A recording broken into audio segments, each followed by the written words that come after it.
Olá pessoal, sou Ana Maria Nascimento, jornalista responsável pelo conteúdo aqui no Educo. E a gente hoje vai ter uma conversa bem legal com a pediatra Marina Azevedo. Marina, obrigada por conversar com a gente. É bom receber. Eu agradeço pelo convite e é sempre importante a gente falar para os pais, os responsáveis, sobre os 1000 dias, né? Que é uma fase tão importante da infância. Isso, o tema da gente aqui é os primeiros 1000 dias de vida da criança. Qual é esse período e a importância dele? Os 1000 dias ele é definido pela gestação, desde o início da gestação, que dá 270 dias em média, e mais 2 anos, 365 vezes 2, dá exatamente 1000 dias. Então é uma fase bem importante do desenvolvimento, né? E isso começou muito com a nutrição, mostrando a importância de estar preparado para esse bebê, da nutrição da mãe estar preparada para essa gestação e esses 2 primeiros anos. E depois disso a gente foi extrapolando um pouquinho, né? Se fala muito nos 1000 dias hoje para a educação, para o desenvolvimento. E isso é tudo muito importante. E essa coisa da nutrição, como é que deve ser essa alimentação da mãe durante a gestação, de maneira geral? Claro que eu imagino que cada caso, seja um caso, deva ser avaliado de forma particular, né? Mas de maneira geral, o que é importante nessa nutrição aí no período da gestação? Existe uma coisa que é bem importante, que é considerada programação metabólica. Não é um nome tão difícil, mas é uma coisa simples. Se a mãe está com o metabolismo correto, né, está aquela pessoa que se alimenta bem, né, que não faz restrição, porque às vezes tem gente que acha que se alimenta bem comer pouco, né, comer certo. Então o organismo funciona melhor quando a gente come certo. O que é comer certo? Fruta, verdura, né, os grãos e não os industrializados. A gente sabe que o metabolismo funciona melhor. O metabolismo da mãe estando bem, ela vai produzir um bebê que também está no metabolismo normal. Então ele não vai ter uma tendência a acumular gordura, né? Então isso já é comprovado que previne diabetes lá no adulto. Então o que a mãe dele comeu é tão longe, né, para a gente buscar, mas já é comprovado, né? Os estudos mostram que isso é importante. Então desde a gestação, comer certo, sem exagero, né? O mais natural possível. A gente sabe que hoje, né, a onda dos orgânicos é importantíssimo, mas ainda é difícil, mas dá importância para os vegetais realmente, né? Para quanto menos industrializado, melhor. Então, se ela come bem e passa isso para o bebê, é comprovado, né, que a criança comendo bem no ambiente familiar tranquilo, ela vai ter uma saúde melhor na vida adulta. E aí, depois que ele nasce, a amamentação é fundamental, né? Queria que você destacasse um pouquinho essa importância. Não, com certeza. A amamentação é o segmento dessa fase, né? O leite materno, ele é perfeito, ele não precisa de aditivo, de complemento, nem de limite. Ele é tão bom que ele não precisa de limite, né? Então, às vezes, o bebê fica bem gordinho e a gente sabe que aquilo é só saúde, não tem que ter preocupação, não tem que limitar a mamada. Ele vai, ao longo da vida, ele vai metabolizando aquilo. A amamentação, ela previne 25% o risco de obesidade. Só porque mamou. Então, a mãe pode ter feito tudo errado na gravidez, né? Ela amamentou, ele tem 25% aumento de chance de obesidade. Isso é bem legal, né? Porque hoje em dia é a doença né? A epidemia moderna é a obesidade. E aí as comidinhas sólidas, quando é que são introduzidas? E queria que você falasse um pouquinho dessa alimentação a partir da amamentação. A alimentação complementar, ela deve começar com 6 meses, né? E aí ela vai sendo nesse início complementar ao aleitamento. Infelizmente a gente sabe que na vida moderna, com as mães trabalhando, às vezes a mãe volta com 4 meses ou até menos do trabalho, isso fica um pouco quebrado, né? Mas o ideal, se a gente vivesse no mundo ideal, era manter a amamentação e complementar com as alimentações a partir do 6º mês. Que é do mesmo jeito que a gente falou para a mãe. Natural. Fruta, verdura, né? As proteínas animais, para quem aceita a proteína animal, né? É recomendado. Mas a gente faz essa introdução aos pouquinhos para aí chegar no final do 1º ano, tá com a alimentação bem tranquila. E aí do 1º para o 2º ano tem alguma diferença ou vai se manter esse perfil aí? Isso aí deve manter para a vida toda, né? Eu brinco com as mães que eu digo, o ideal é a família começar a comer como a criança e não o contrário, né? Porque a gente tem uma vontade de dar guloseima, porque a gente foi criado assim, né? Uma coisa é uma mudança de cultura mesmo, que ninguém devia comer, né? Lógico, com exceção, claro, é gostoso, mas a criança não conhece, ela acha a fruta gostosa. Enquanto a gente não conhece, a gente vai adiando esse paladar, né? Do doce, do sal, da fritura. A gente sabe que realça o sabor do alimento, mas realça porque a gente precisa desse realce. Para a criança que não precisa, quanto mais a gente segurar, então até os 2 anos, essa data bem cabalística, eu digo assim, mas o ideal é que durante toda a infância e durante a vida a gente diminua o consumo de açúcar, de sal, de óleo, né? Então isso é para a vida. E esse período é chamado de intervalo de ouro, né? Por que isso? Porque é uma chance que a gente não pode perder, né? Tem o pessoal que chama, tem a hora dourada, né, em relação à amamentação, que é a amamentação na primeira hora, o intervalo de ouro, porque assim, é o mais importante. Se você fez tudo certinho nessa fase e errou depois, a chance é de dar certo. E já o contrário fica mais difícil, quando você errou muito nessa fase. Mesmo você tentando, você está sempre correndo atrás do prejuízo, né? Então, você está sempre correndo atrás de uma coisa que foi começada errada, é mais difícil, né? Para o organismo da criança entender aquilo, para o paladar da criança entender, aceitar aquela novidade, né? Então, para a gente... E a criança que come fruta aceitar o doce, às vezes é até difícil, mas ele vai aceitar, né? Não que precise, que não é preciso, mas ele vai aceitar. E o contrário também é mais difícil. Para uma criança que come doce, não é quando você diz que ela vai ter que lanchar fruta, é muito mais difícil, muito mais complicado, né? Então gera seletividade, gera outras coisas que são bem ruins na infância. E aí, além dessa questão da nutrição, é um período muito importante para o desenvolvimento da criança de maneira geral, né? Queria que tu falasse um pouquinho sobre isso. E desde a gestação, lógico que a gente não vai falar do início da gestação como meses, no primeiro mês, porque a criança não ouve.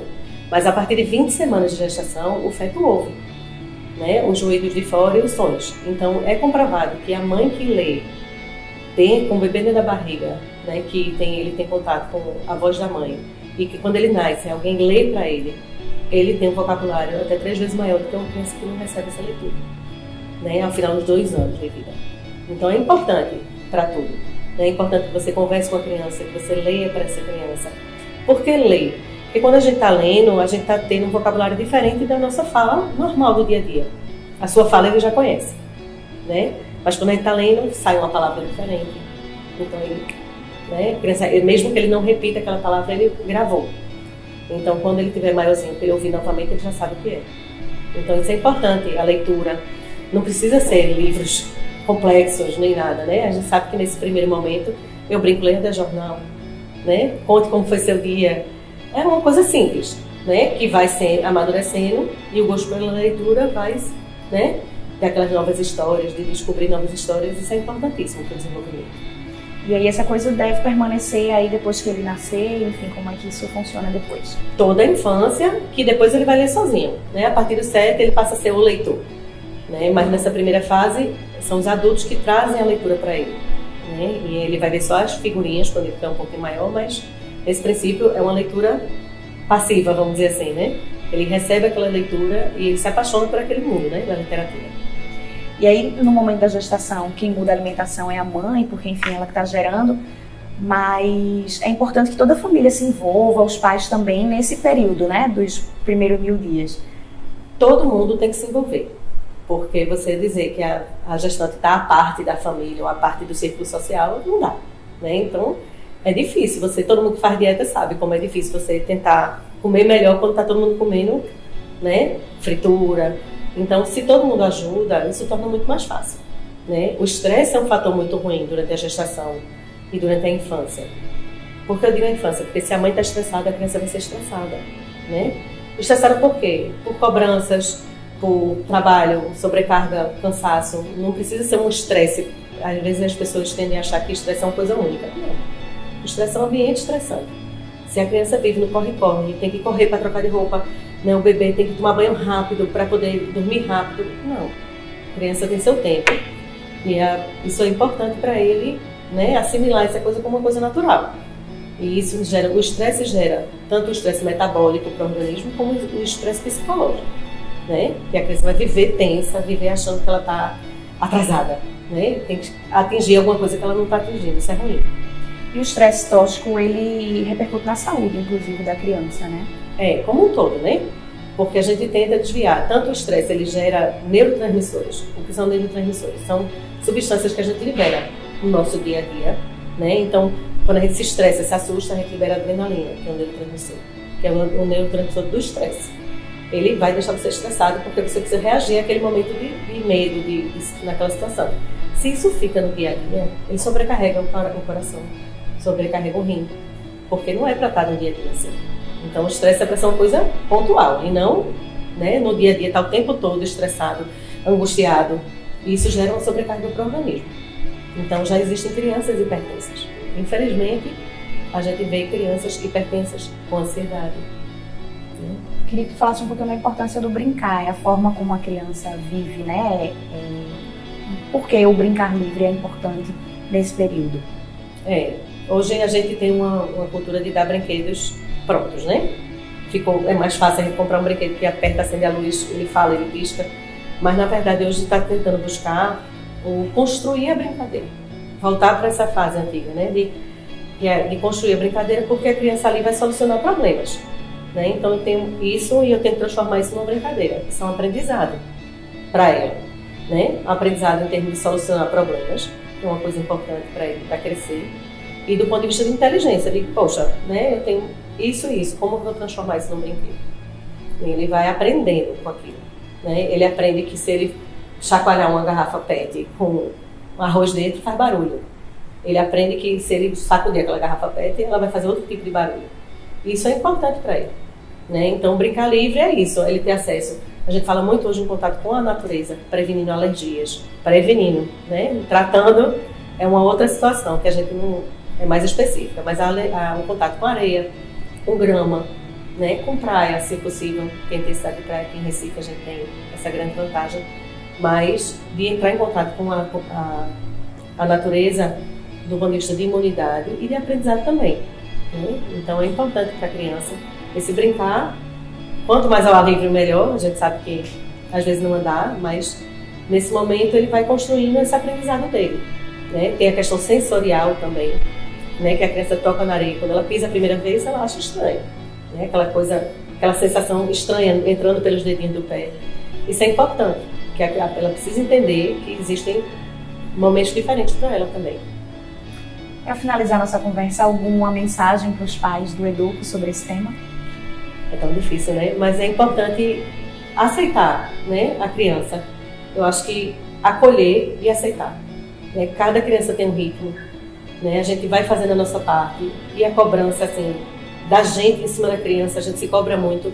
Isso é ruim, né? Então, esses 1000 dias, apesar de ser um número fixo, esse período é muito variável para cada um, né? Então, tem criança que aos 2 anos já fala tudo, já, né, corre, estuda, e tem outras que ainda estão, né, numa fase ainda mais em casa, mais cuidadas, né? Isso não é bom nem ruim, é diferente. E a gente aceitar essa diferença é que eu acho que é o principal, né? Que a gente não querer tornar nossos bebês, né, que até os 2 anos são bebês, robozinhos iguais e que fazem tudo igual. É importante. Muito obrigada por ter recebido a gente. Eu que agradeço a oportunidade e me disponho para qualquer outro tema que a gente tenha pela frente. Obrigada.